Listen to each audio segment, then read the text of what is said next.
चुके होते हैं और जब उसके पश्चात पता लगता है कि अब ये नौकरी तो है ही नहीं, ये नौकरी तो थी ही नहीं, हमारा तो भविष्य बचा ही नहीं, तब जब सोचने का मानसिक तनाव घर पे बढ़ता है। कई साथी, जो भी 5 साथी हमारे बीच में स्वर्गवास हो गए, जो हमारे साथी शहीद हो गए इस कोरोना के साथ साथ अभी हमारे आंदोलन के दौरान, जब सरकार ने एक बड़ा झटका दिया कि अब आपके पास रोजगार ही नहीं है, उस टाइम जो एक झटका लगता है, जैसे हमारा एक साथी अभी बीच में बिल्कुल फूट करके दिल से रो पड़ा, क्योंकि उसे पता है दिल का दर्द कि अब मैं इस उम्र में कमाने कहां जाऊंगा।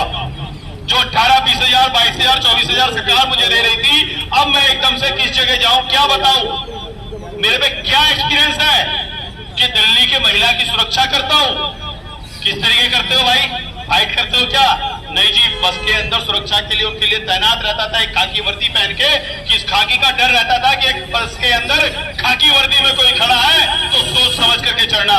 जेब कतरों को होश रहता था, जो ये आवारा गर्द लड़के रहते थे, ये लड़कियों को छेड़ने से पहले सोचते थे कि बस में कोई खाकी वर्दी वाला तो नहीं बैठा है।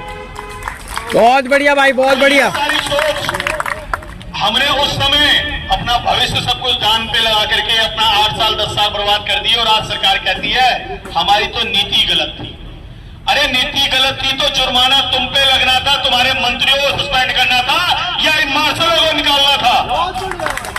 नीति तो बनाने वाले उस अफसर को सस्पेंड किया जाता, कुनीति बनाने वाले उस मंत्री को सस्पेंड किया जाता, उसको बर्खास्त कर दिया जाता, उसकी पेंशन रोक दी जाती, उसे वहां से मंत्री विधायक पद से इस्तीफा देना होता कि उन्होंने ये गलती करी जिसका आज कई हजार मार्शल यहां भुगतान भुगत रहे हैं।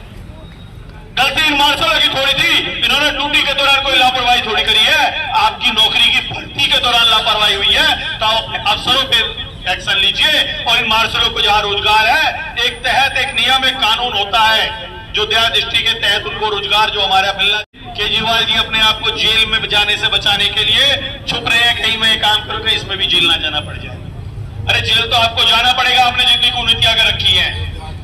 पूरी डीटीसी बर्बाद कर दी, दिल्ली गेस्ट टीचर बर्बाद कर दिए, स्कूल हमारे प्राइवेटाइजेशन हो गए।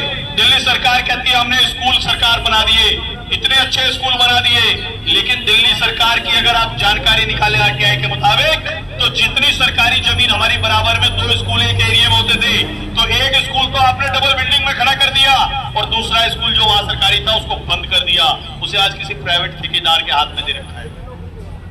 आज उस जमीन को आपने प्राइवेट ठेकेदार के हाथ में दे करके वहां से भी आप कमाई कर रहे हो। तो वो स्कूल आपने बंद किया, बढ़ाया नहीं, वो तो बिल्डिंग बनी थी उसमें वो डबल कर दी, उन बच्चों को यहां से करके वो जमीन भी खा गए। भ्रष्टाचार वहां भी कम नहीं किया। दिल्ली के मोहल्ला क्लिनिक बना दिए, वहां के हमारे मोहल्ला क्लिनिक में जितनी नर्सें हैं उनके साथ भी हमने कई आंदोलन किए हैं।